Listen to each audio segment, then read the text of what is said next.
Video ছাপ দিন ওইটাছে। সুপ্রিয় দর্শক, চলে আসলাম মালটা বাগানে। দেখেন অল্প দিনে মালটা হয়ে যায়। দেখেন এত ছোট গাছে কি লাগাত মালটা হয়েছে। এদিকে দেখাচ্ছে দর্শক কিভাবে মালটা হয়েছে। দেখেন দর্শক, মালটার একবারে ভরে গেছে। মতন একটা গাছ, তাহলে মালটার মালটা দেখেন দর্শক,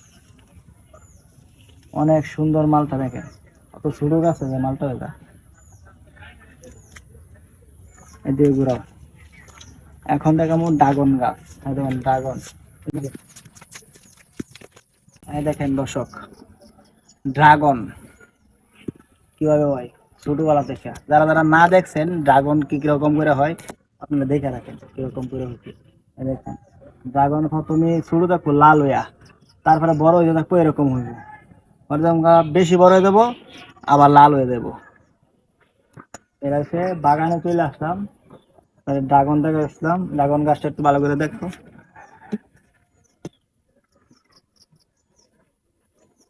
দেখে গেছো? আর একটা মালটা গাছ দেখাই কিরকম দর্শক। মালটা দেন কেমনে হইছে। দেখেন মালটা যেটা হয়েছে, উড়া দুরা মালটা হয়েছে একবারে। একটা ছোট গাছে যেভাবে মালটা হয়, তাহলে কিছু করার আছে? এই যে দেখ।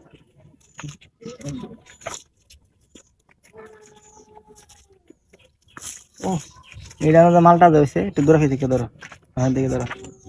দেখেন দর্শক মালটা যে হয়েছে, নিজের চোখকে দেখলে গাছটি মনে হয় অনেক যত্নে। দেখেন মালটা যে অভাব নেই। কেউ যদি চারা নিতে চান এখান থেকে নিতে পারবেন। অল্প বয়সে মালটা গাছে মালটা ধরে।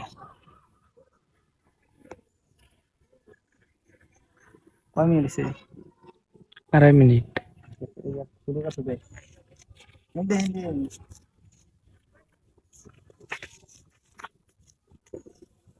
দেখেন দর্শক মালটা কিভাবে হইছে। এখানে ছোট গাছে কিভাবে জুটকা রয়েছে, বড়ের মতন হয়ে রয়েছে। চিন্তা করছেন কিভাবে সম্ভব এত ছোট গাছে এইভাবে মালটা হয়? হাই রে হাই। আসলে যারা যারা চারা নেবেন নিতে পারেন, দয়ালে মোড়ায় হেরা আমাদের নেওয়াজ ভাইয়ের নাম করলেই নিতে পারবেন এখান থেকে। এখানে এত ছোট গাছে কিভাবে দেখেন মালটা জুটকা রয়েছে পুরা দুরা। সবাই ভালো লাগলে অবশ্যই ভিডিওটা সবাই শেয়ার করবেন।